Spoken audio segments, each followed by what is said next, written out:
Broadcasting with two turntables and a microphone from the abandoned Long John Silver's behind the abandoned Pizza Hut on Center Avenue in Bay City, Michigan. It's Everything, Anything, and Nothing Really with your hosts Eric Walensky and Matthew Maynard.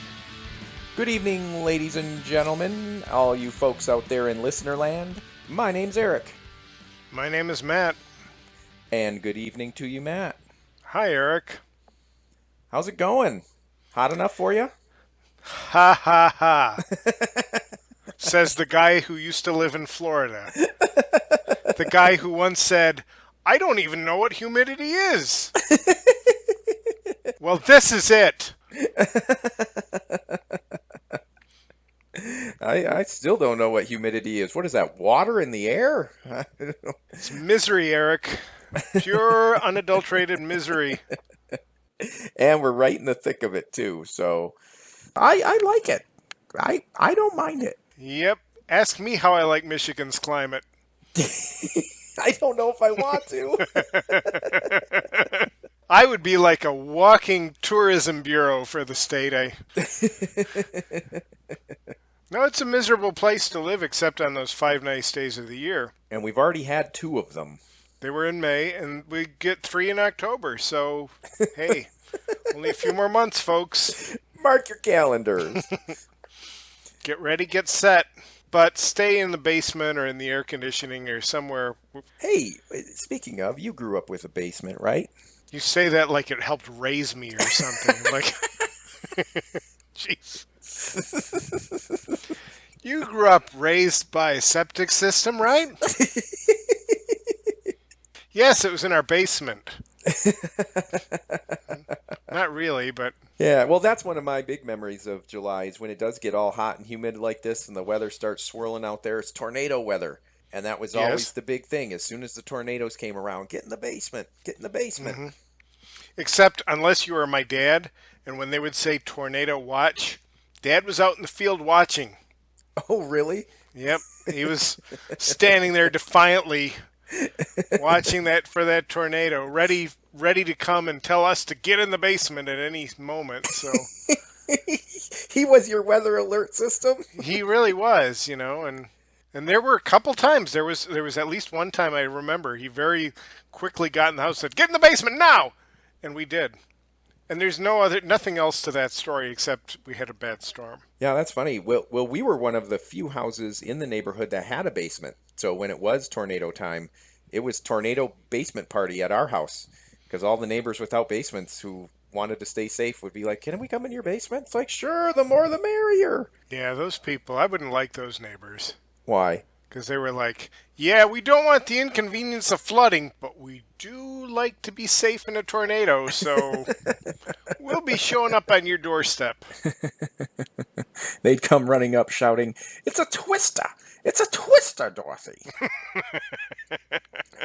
And that's Summer Memories with Matt and Eric. Before we get too much further into the episode, I want to give a quick plug to our musical guest this week, the Cincinnati band Coastal Club. They are an indie rock band with light-hearted, beachy melodies, reminiscent of the surf music of the 60s and 70s. It's a really great sound. I love it.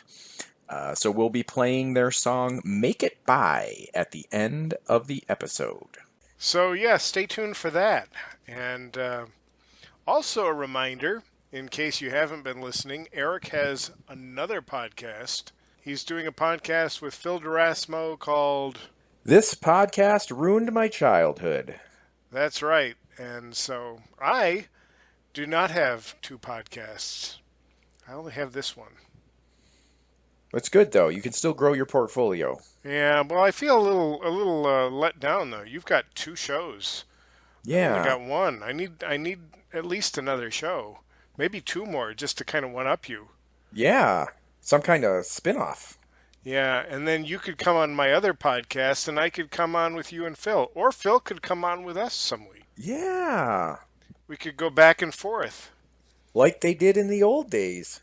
Yeah, like they did like on sitcoms years ago, where, you know, it would be like the cast of Gilligan's Island would show up on Elf. I don't know if that one ever happened. They did. Actually, they did. Are you serious? There was an episode like that, yes. I never saw that one. It was actually only Gilligan, the skipper, and Marianne. It wasn't the entire cast, but still, No kidding. yes.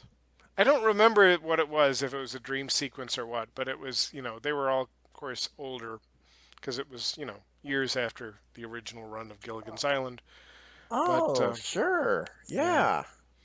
But no, it would be something like that where the cast of this podcast Ruined My Childhood shows up on like maybe we show up on Phil's island where he's been marooned for years. I like that. Something like that. Speaking of Alf, that show, the pilot episode, if you remember, did you watch Alf? I did actually. The pilot episode, when the Tanners are kind of debating about whether or not they should keep Alf or not and keep him safe, keep him secret, the military general comes into the home to just one last time check to make sure they haven't seen an alien or anything. And Willie just kind of speaks up and, not too obviously or nothing, says, well, what if we did find an alien? And what if we did turn him over to you? What would happen? Like, and the general doesn't search the house again? I mean, jeez. but Willie asks, and the general says, well, we're going to gruesomely torture him and experiment on him and do all sorts of unspeakable, unmentionable things. Good night, family. And he leaves. So that's why the Tanners decide to keep Alf secret all this time. Well, now flash forward to the end of Alf, the last season of Alf. The episode ended in a cliffhanger where Alf actually got contact with his people. They take him to a field. They're going to take him into space. But then the military shows up and captures him. But then Alf is canceled that summer. And we're just left with Alf got captured by the military. And if the general was right... right now, Alf's being tortured and all sorts of unspeakable things are happening to him. Well, that's enough closure for me. I can live with that. That was a satisfying ending for you. Well, at least I know what was happening to him, I don't need a reunion episode or anything for that. They actually did shoot a special a few years later where Alf was in the laboratory and he pretty much charmed everybody and kind of ran the place, sort of Hogan's Hero-esque prisoner in the lab, and he actually manages to escape, but he never goes to see the Tanners or anybody again. He just gets out of there and he's just roaming the earth somewhere. So they did kind of fill in that little gap, but well, besides the spin-offs, which I've got a couple other spin-offs to talk about, but gruesome kind of morbid beginnings for these shows. Like Bonanza. You familiar with Bonanza? Yes, I'm familiar with Bonanza. You did a theme to Bonanza for us. I sung the theme to Bonanza, yes, a few weeks back or whenever it was. Yeah, I enjoyed that one. Bonanza! I can't sing that high. But Ben Cartwright, he had 3 sons, and I just found this out. He apparently had been married 3 times, had 1 son with each wife, and then each wife died. Did you know that? Yes, I did. I just found that out. Oh, yeah. I remember an episode where little Joe finds out his mother was, like, promiscuous or something, and he's all upset about it, and he doesn't want to talk to his dad about it. And, of course, the other brothers, they're not as upset about that somehow. Because it wasn't their mom. Well, I just wonder, like, I'm picturing why that needed to be, like, why they couldn't all just be brothers and the one wife died. Like, 3 wives had to die for Bonanza to happen? Yeah. That seems like a high price. I'm picturing the writers, like, way overthinking this. Like, Michael Landon doesn't look like any of these other guys. This is terrible. Well, what if he came from another wife? Oh, I let's like where say your head's at. Hoss came from the very large, angry-looking wife. And she wasn't so much angry as she was just confused. And Adam came from the good-looking wife. And Michael Landon, well, The promiscuous wife. yeah, I don't know. Or they could be doing it in a way to show like that Ben Cartwright. Not only was he a wealthy landowner, he could sure get the women before they died. He managed to get him right before tuberculosis did. I mean, you wouldn't want to marry somebody that had been widowed 3 times, would you? It just seemed like bad luck. I know, especially the third one. Like the second Right. one, yeah, okay. That third one is like, checking under the bed at night. Like, what's going to happen in here? Yeah, Bonanza, I don't know. That wasn't one of my favorite westerns. No, I barely watched any of it, which is probably why I didn't know the whole premise behind it in the first place. But I am aware of it, and I've seen enough of it to understand it, and that just really caught me off guard that he was a 3-time widower. I'm just picturing you being caught off guard by that. You're like, bah! Who's walking around surprising you with Bonanza facts? I know. I was having a perfectly good day, and somebody came up to me and said, "You know that Ben Cartwright? 3 dead wives." Oh my gosh. Oh. Don't spook me like that. See, it's more from a writing point of view is how I'm looking at it. Again, not that I had any connection to the show, but just trying to get into the heads of the writers. Like, Yeah. why did that happen? Why did they feel that was a necessary detail? Why did they... Right. It's like the TV show Valerie, too. You remember Valerie? Valerie and Valerie's family and the Hogan family and the adventures of Valerie and the Hogans. All the various incarnations of that show starring Valerie Harper for about 10 episodes and then not her for the rest of the entire run. So Right, yeah, Valerie Harper, she was a star. It was her show, named after her. And then apparently after the second season, there were contract disputes, and she wasn't happy with the contract, and she ended up leaving the show. So they kept the show going, though. They just brought in Sandy Duncan, who as you would. As you would, as anybody would.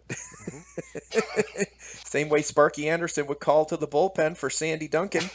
Right, or if it was the facts of life, you called to the bullpen for Cloris Leachman. You know, it just kind of... Right. I need a right-hander. Wacky lady.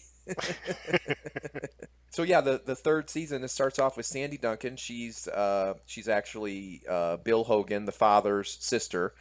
It just starts off with 6 months after Valerie, who had died in a car wreck, and she had the 3 sons, and they were just trying to cope with that, and the aunt was there to help them through it. But there's the third episode of that season. It's called Burned Out. Mm-hmm. It helped explain the family's grief after Valerie had died. Apparently in this episode, a lamp stored in the attic, it develops a short circuit, it sparks a fire that burns the house. Why would a lamp be plugged in the attic? I know. And what bad luck for this family. Like, your mom just died. Now your house is on fire. It's a sitcom. Right. Cue the canned laughter.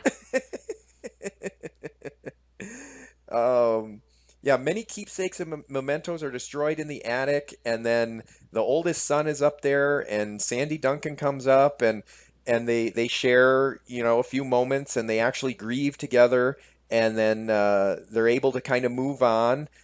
But this episode also had a commercial tie-in with McDonald's, which financed the expenses accrued in damaging the set for the fire. Oh my. So the producers are like, hey, we got to burn the set. But who's going to pay for that? And McDonald's is like, we got it. We love this show. This will be great for our image. While the Hogans are displaced from their family, they can be eating McDonald's every night. And actually, as a sponsor, McDonald's had commercials that evening airing promotions for fire safety. Mostly in fry machines, but, you know.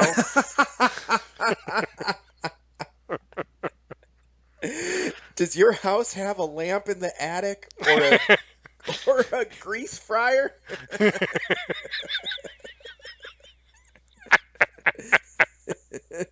There's so much grease in the attic alongside where we plugged in the lamp in the middle of the grease.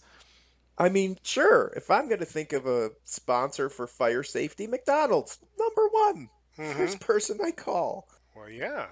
It just goes to, like, what were the writers thinking there? Obviously, that came down to money, but two, like, is that what they're doing out in Hollywood? They're calling up, like, Burger King? Hey, we're going to burn our set. Will you pay money to fix it? You know what would be really cool is if you talked about fire safety. We'll tell you what our pitch is on this. I want to go back and watch that episode and just see if, like, a wacky neighbor walks in and, oh my gosh, I'm so sorry for your house. I just stopped at McDonald's and got a quarter pounder with cheese and Big Mac for everybody. Figured you might be hungry after your mom died.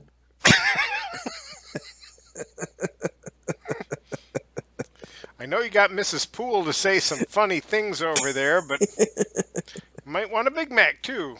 So yeah, I watched The Hogan Family when it was on, but about a year or so ago, I'm watching TV. I don't know, I was flipping the channels, and one of those shows that has, it had an episode of The Hogan Family, apparently very late episode of The Hogan Family, where John Hillerman is playing the grandpa, and the entire family has gone to Hawaii.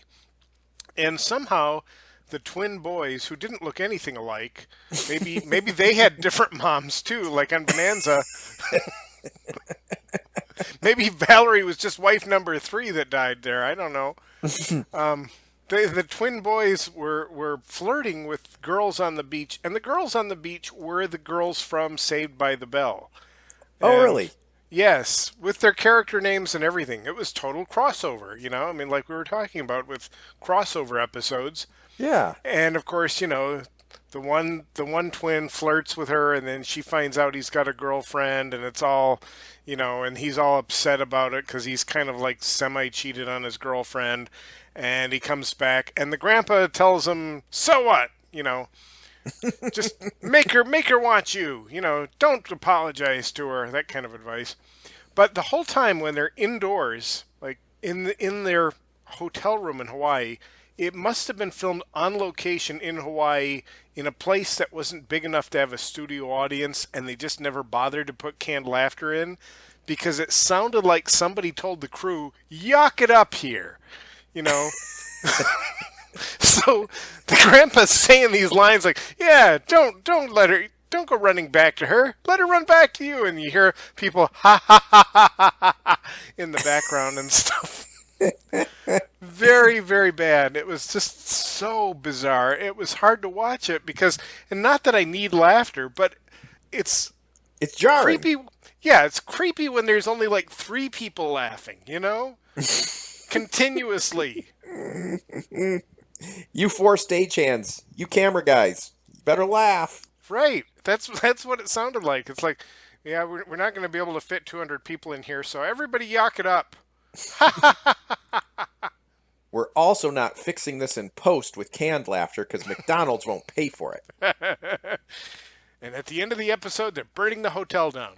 See, that crossover, though, again, that's interesting because I didn't realize that Saved by the Bell existed in the same universe as Valerie's family or the Hogan family or whatever. Yeah. That's pretty cool. See, we always used to talk about our lives as sitcoms and how we were our own shows and interacting. Like when Liz and I got married, after the cliffhanger ending of season 5, where I proposed, and it's like, ooh, a wedding. And then there was the whole season of getting ready for the wedding, and then, twist! We completely replaced the cast. and move to Florida. You didn't even do like a Laverne and Shirley thing where they moved to a different state and took the entire cast with them. Exactly. We didn't explain it either. Well, I mean the marriage, but it's like, contract disputes, I guess, with our friends. They weren't. They're not. They're not involved in the show anymore. It was, yeah. I mean, but then we still had crossovers because then the Matt Maynard show came down. You came down for a couple Right. visits.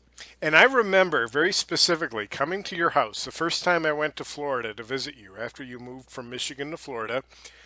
And you brought me to your house and you said, hold on a second. And you went into the house and I stood outside the door waiting to be told to come in.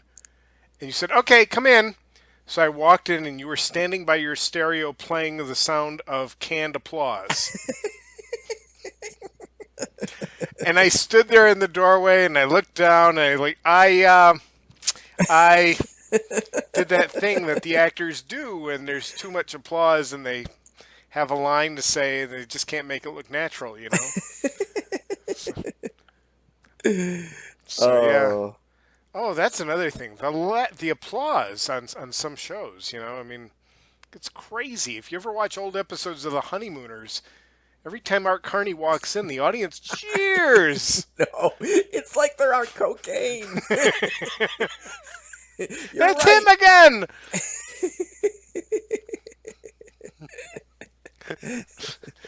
He's back. We thought he had abandoned us in that other scene by jumping out the window on the fire escape and climbing home. That was a good episode of the Eric and Liz show where we did the crossover with the Matt Maynard show because that the plot of that one was the car breaks down on the way to the beach Yes. and we had to take it to the mechanic. Yeah, we spent the entire day. Well, actually, we spent the entire day at the beach. Or no, wait, how did that go? Well, we had to get my car and go rescue Liz and take Oh her yeah. car to the mechanic. Oh, that's And right. and then when we got to the mechanic, played by some character actor who's just like screaming for stage time, right? Hmm. I walk in and I'm like, they're like, yeah, don't worry, we'll fix your car. Yeah, just come back. It'll be ready next day or two. And I'm like, oh, well, shouldn't I sign anything? Do you have an estimate or whatever? And the gruff mechanic is just like, go see Gary. He'll let you sign anything. He'll let you sign anything you want. And then when we walked outside, when we were away from that mechanic, you look at me and go, who does he think you are, John Hancock?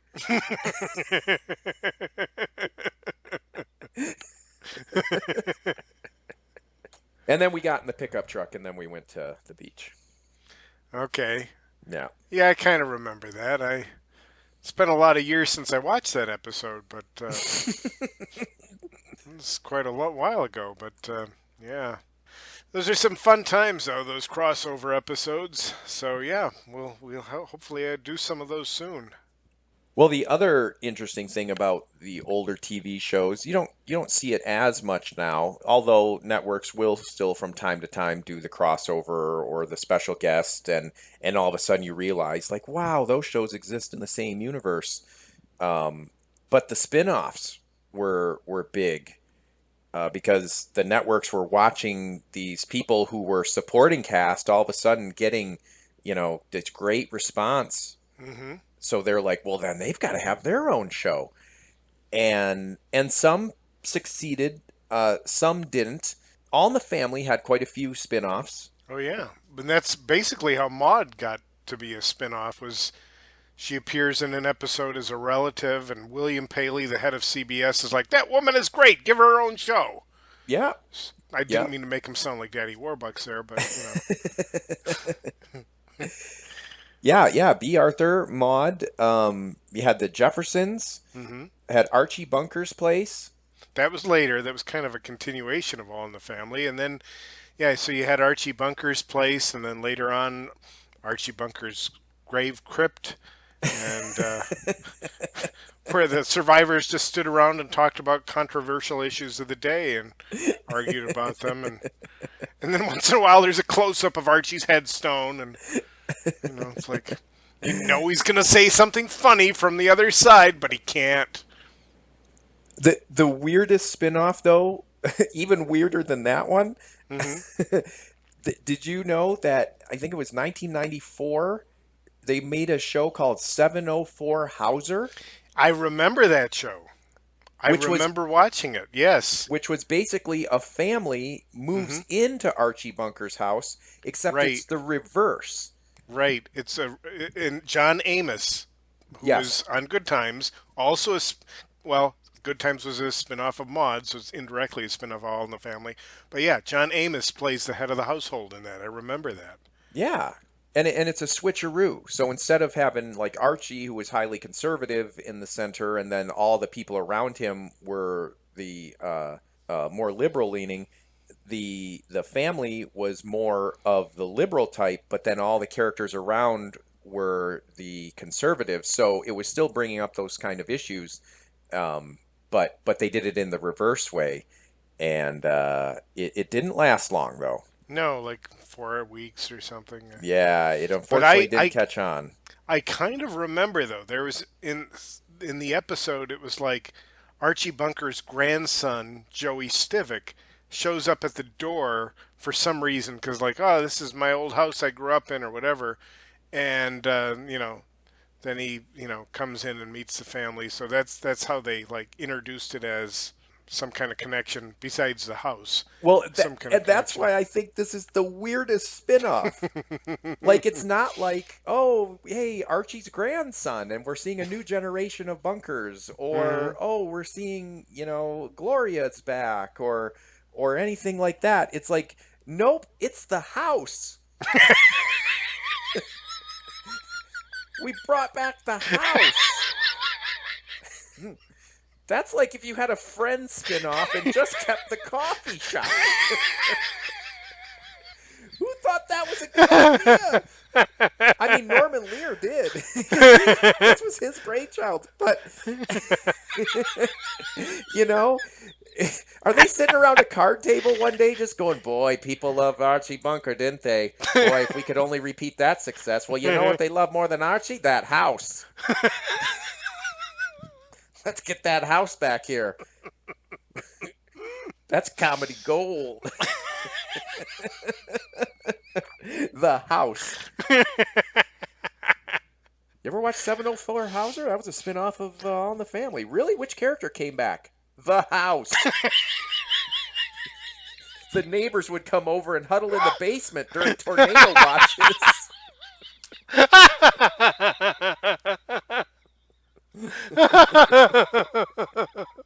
And talk about politics. Oh, I never thought of it that way, but yeah, that's That slayed me. The yeah. house Let's. came back. Well, the house hadn't had a really good acting career since Archie Bunker and All in the Family, and he was looking to reinvent himself. So, as soon as Norman Lear came knocking, oh, the house said sure. Oh man, that is good. I never thought of it like that, but yeah, you're exactly right. Oh man. There was a spin-off in the 70s of the Brady Bunch called the Brady Bunch Hour. It was a Mm-hmm. comedy variety show. And so it was basically the Brady Bunch with their character names singing and dancing, doing all these big musical numbers. There's like scenes with like in a swimming pool where divers, swimmers are diving in there and doing kick things in the pool and all that. These kind of things. And it's the Brady Bunch, and they had special guest stars every week. I was watching one on YouTube, episode number 8 of this, which aired April 25th, 1977. Here's the plot, Eric. When the Brady kids announced that they've invited the kids from What's Happening to appear on the variety show, their parents inform them that a last minute addition to the show is not possible. What? So this is the kind of high drama. But what gets me is, so the kids from What's Happening make a crossover appearance on the Right? Brady Bunch Hour, but they are going by their real names. So they're not saying, "Oh, it's Rerun." They're saying it's Fred Barry, or whatever the other, instead of Raj, it's Ernest Lee Thomas, or whatever the names of the kids were in But real life. but the Brady's are still their characters. Right. Yeah. So so that's a weird thing. My mind was a little bit blown by that. So Raj and Rerun don't exist in the Brady Bunch universe, No, but Fred Barry does. Fred Barry does. Fred Barry's the big star that comes and visits the Bradys. That's wacky.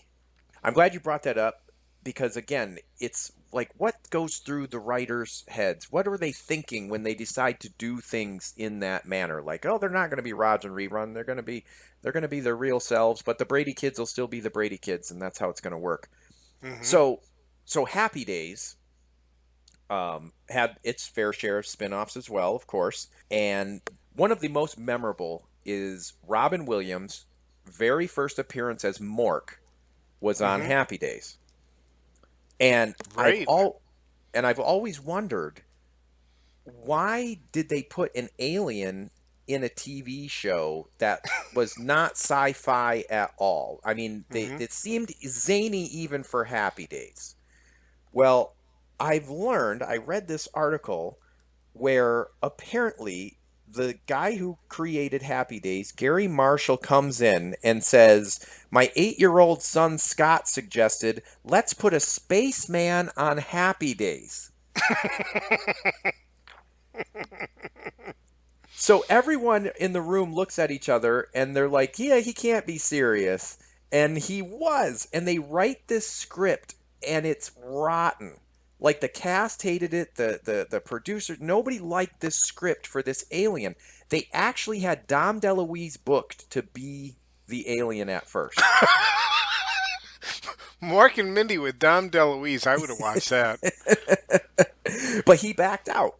So Hmm. then they got this other guy, Roger Rees, and he was his big claim to fame at the time was he was the sheriff of Nottingham in Mel Brooks's comedy, the Robin Hood movie.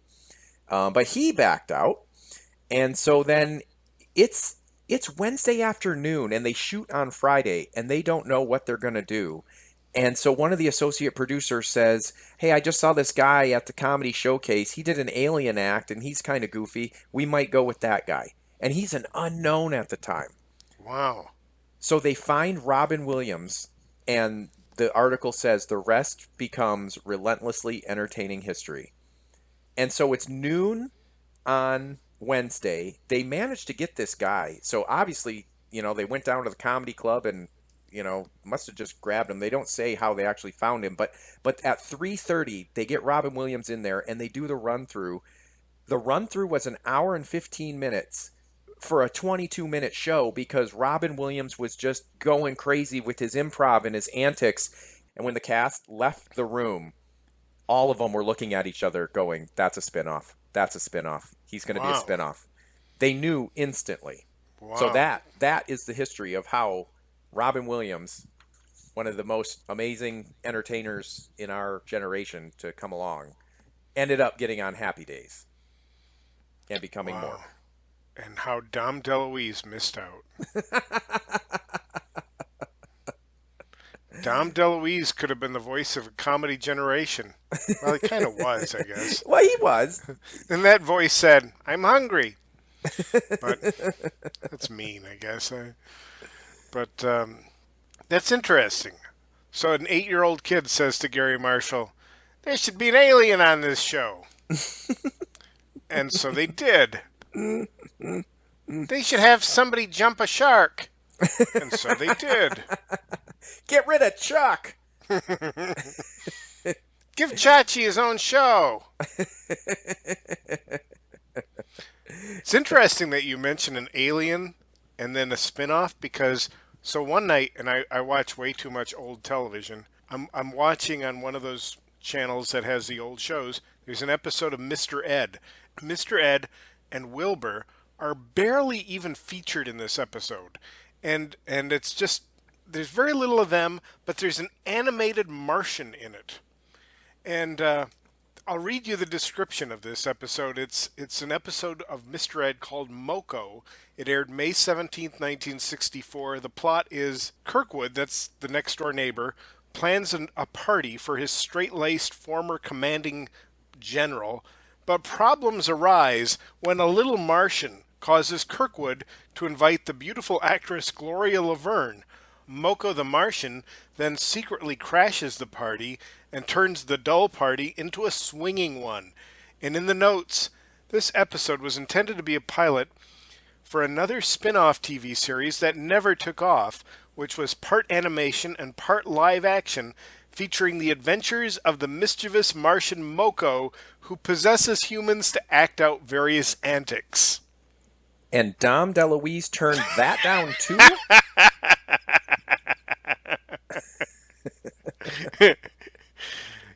I think, and I'm pretty sure though, it's not on here, but I'm pretty sure the voice of of Moko the Martian was voiced by Mel Blanc, the voice of Bugs Bunny and all the Warner Brothers cartoons. Yes, and look that up, millennials. See, that's neat though, and that's what a lot of TV did back then. It's like we're going to take one whole episode and devote it to promoting our new TV show, and we'll see how that goes. Wow, that's really neat. Well, that's a good place to wrap it up.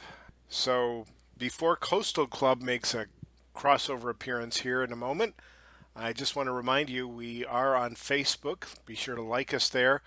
We're also on iTunes. We're on Podbean. We're on YouTube. Be sure to listen to us, review us, tell your friends about us, and also tell your enemies. But don't tell our enemies.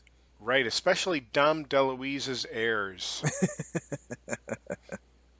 All right, it's time for this week's musical guest, Coastal Club. I met these guys at the Hell's Half Mile Film and Music Festival last year, right here in beautiful Bay City, Michigan. And when I first heard their music on the promo reel, my ears perked up right away, and I knew these guys were speaking my musical language. I couldn't wait to see them live, and it was truly an awesome experience. You can find their music at wearecoastalclub.com or on iTunes. And truly, I hope everybody loves this band as much as I do. They've got so many awesome songs, but I want to play you my favorite, Make It By. It's got a dreamy, beachy quality. It's just a great, great song. So, for everything, anything, and nothing really, my name's Eric. My name's Matt. And here is Make It by Coastal Club.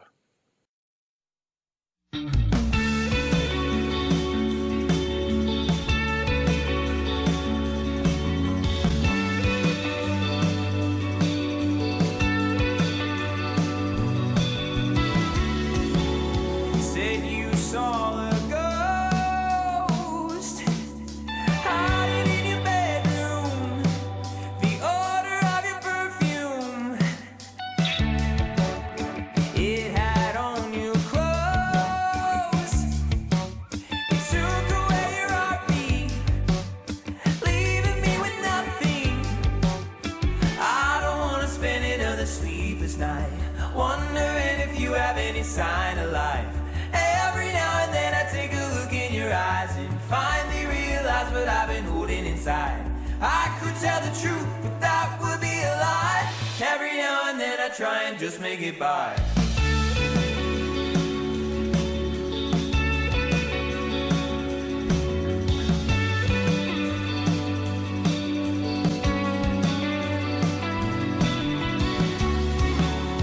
Tried to dig a graves, holding on to skeletons, trying to resurrect them. Life lived long ago. The past is like a gravestone, reminds us of what we've known. I don't want to spend another sleepless night wondering if you have any sign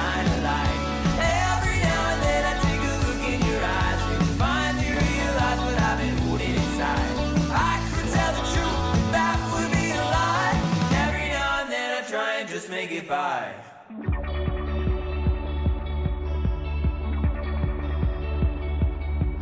Baby, you're so simple,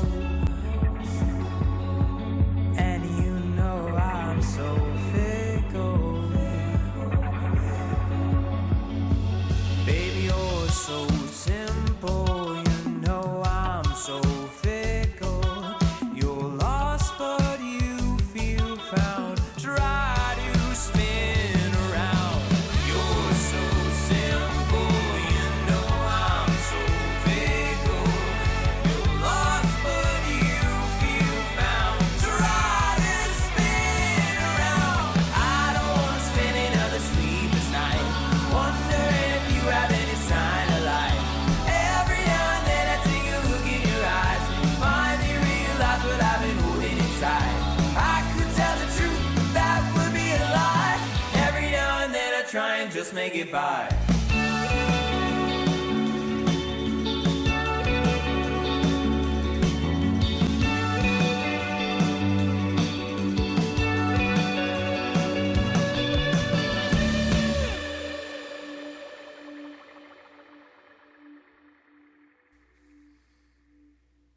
I swear to God, Eric, McDonald's says they'll pay for it if we burn this Long John Silver's to the ground.